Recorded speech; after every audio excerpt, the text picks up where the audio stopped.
You think after the first C-section, I'd be at peace going into the next two, but I was wrong. So I've had three C-sections, three very different stories, three very different outcomes, and three very different journeys. I am going to share that with you right now, especially if you're a mom who is expecting their next C-section or another planned C-section, or if you're a first-time mom and just trying to get as much research done on the unpredictabilities of birth because sometimes it might result in a C section, and that's okay. Believe me, I'm a mom of three and I've had my babies all through cesarean delivery. My first C section resulted in an emergency C section because I went into hospital thinking I was going to have a regular natural vaginal birth, but things change obviously, and that comes with motherhood in general. First thing that happened was I was in labor for way too long and I wasn't dilating fast enough. My water didn't break on its own. They had to help assist with breaking my water for me. And then once they helped break my water, I started feeling bigger contractions. Then I got the epidural. 20 plus hours into that experience, I still wasn't dilating fast enough. I think I got to like only a 5 centimeters. And then there was concern for my baby, my son inside, because they feared that his heart rate was dropping because they saw it on the monitor. And I was also getting a fever with having all the medication and being in labor for so long. Once the doctor talked to me about having a C-section and how that's looks like that's going to be the outcome, I cried and I was upset because I really wanted to experience the vaginal birth, but I knew that I had to get him out because I was in labor for 36 plus hours already and we just needed to keep things going. So once we got the green light to do a C-section, it was fast after that. It was such a daze. All I remember was getting wheeled in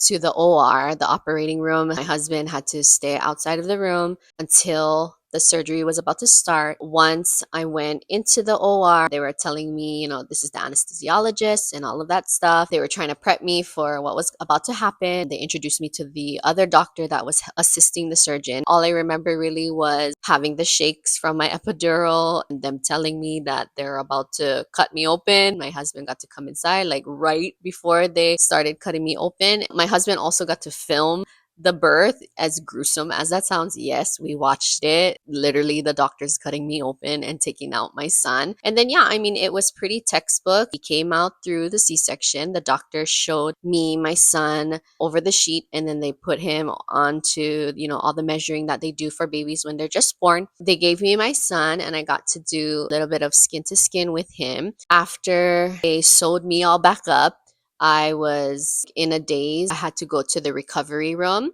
I was in a whole separate recovery room. In the recovery room, I was in there for half an hour. I wasn't with my baby. My husband had our son at the time. I was just recovering in the recovery room because they just want to check your vitals and make sure that I'm conscious or I'm up. And I was a first time mom too. If I knew then what I knew now, I probably would have asked if my son could have came with me in the recovery room, but I didn't know I had that option. Luckily, he was with his dad anyway. But the C section in general, the surgery in itself was fine. It was scary having surgery, major abdominal surgery, super last minute. I'm not gonna lie, that was terrifying.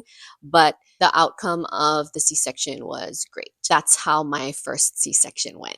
So I got pregnant with my second son about a year and a half after my first son, and then I elected to have a planned C-section because I live in Hawaii and I live on the Big Island specifically. My island doesn't offer VBAC, which is the vaginal birth after C-section. We were in the height of COVID, the pandemic during that time. It wasn't ideal for me to fly to another island to have baby vaginally. In my head, I thought a planned C-section would be great because I would know the baby's birthday. I can plan ahead for a sitter. I already knew what to expect because I already had one C-section, but No, it was very different. Let me explain. So I had a pretty textbook pregnancy. My only complication was I had gestational diabetes with my second pregnancy. And remember, this was the height of the pandemic for COVID. I went into the C-section knowing what to expect. I knew I was going to have a surgery. I knew what to expect from recovery and all of that stuff. So I went into the hospital comfortable. I knew that I was going to get the anesthesia for the surgery. I knew that I was going to go into this big operating room, bright lights, and they were going to cut me open to get my baby out. I went in thinking it was all going to turn out very similar to my first C-section, but it did not. So when we went into the hospital, everything went well, right? The nurses talked to you, you got hooked up with everything. They briefed us on everything. We met the doctors, we met the other surgeons, we met the nurses, all of that fun stuff in the beginning. Once I went into the operating room, that's when everything went awry. The anesthesiologist was talking with me about how they're going to inject me with the anesthesia, and this is going to numb me down there so that I won't feel anything when we do the surgery, because the whole goal is to just have your lower half of your body from like under your boobs down to be numb, and then they will surgically cut you open. But what happened was the anesthesia did not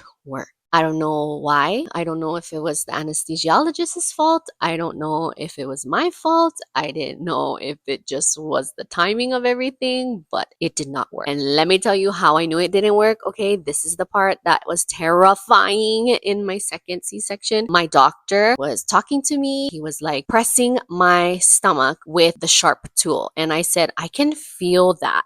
Oh no! And then I saw the look on the anesthesiologist's face and the doctor's face, and they're like, "You can?" And I was like, "Yes, I can feel that." And they looked so concerned. I was nervous and panicking, and I looked at the anesthesiologist like, "What can you do? Like, I can feel that." And then so my doctor tried again, used a sharp tool again to poke me. I told him, I was like, "I can feel that." And he looked at the anesthesiologist and said, "Oh no, we're gonna have to put her under." Getting put under means that you are asleep during the birth of your child being born. And I always get so emotional thinking about it, because the panic and the fear that I had knowing that I wouldn't be awake through the whole birth was so scary and so traumatic. One of the most traumatic things I've ever had to go through in my life. I basically went to sleep crying, and then I woke up crying. But the nurses, and the anesthesiologists and the doctors, they were fine. Like, they were comforting and telling me it's going to be okay. But I was just so concerned that I wouldn't wake up or something would happen to my baby and I wouldn't know. And then when you get put under, you have to go to sleep for your surgery for your C-section. Your partner or whoever you choose to be with you cannot go. They cannot be in the room with. It's not like my husband was there to see. The nurse offered to record it, so she recorded the whole thing using my phone, and then they immediately brought my son to my husband in the room that we were staying in for recovery. I got to see him as soon as I got checked out for recovery. But that's how my second C-section went, and it was terrifying to say the least, but I'm glad that it was successful regardless of the way that it went. Going to sleep for a C-section is not a fun feeling. Or I didn't expect that to happen to me, because my first C-section, it was fine. And with a planned C-section, you just assume that it would be more calm and more chill, and you would just, go in and then have the surgery and the baby will be out. And no, not all the time. All right, and then for the third and final C-section that I had, which was just recently, about 5 months ago, the days leading up to it, because of my second C-section, I was so nervous. I was extremely anxious for that. I expressed all my concerns to the doctors before going into my C-section, and I couldn't sleep the night before my third C-section because I was anticipating it to be horrible again. Like, I would have to go under, or the anesthesia wouldn't work again. I was having all these thoughts in my head, like, oh my gosh, what if I have to get put back to sleep? I don't want to do that, and all that stuff. I went into the hospital and the surgery and everything, nervous and anxious and worried. I was basically running on adrenaline. Once I walked into the OR, there was like 10,000 people in there. I swear that was the most people I've ever seen in any of my C-sections. But I was told that that hospital was a training hospital. That's why. So they needed a lot of training nurses and doctors to be in there for like practice practice. So I was the first one of the day too. So that was nerve wracking already. You could imagine my nerves getting heightened because I saw like 20 million people in there. But the anesthesiologist was super kind and super nice. He was telling me, I understand your concerns about going to put you to under to sleep, but he's like, I'm gonna do this and I'm gonna do that, and we're gonna get there. We're gonna get there. My doctor too was also very comforting. They talked to me like very calm because they could see that I was so anxious. And then once they put the anesthesia into me, I was already crying. I was looking at the nurse who was holding my hand because my husband wasn't there yet. I was so nervous. I was crying. They all were telling me it's gonna be fine. It's gonna be fine. Once I was put to lie down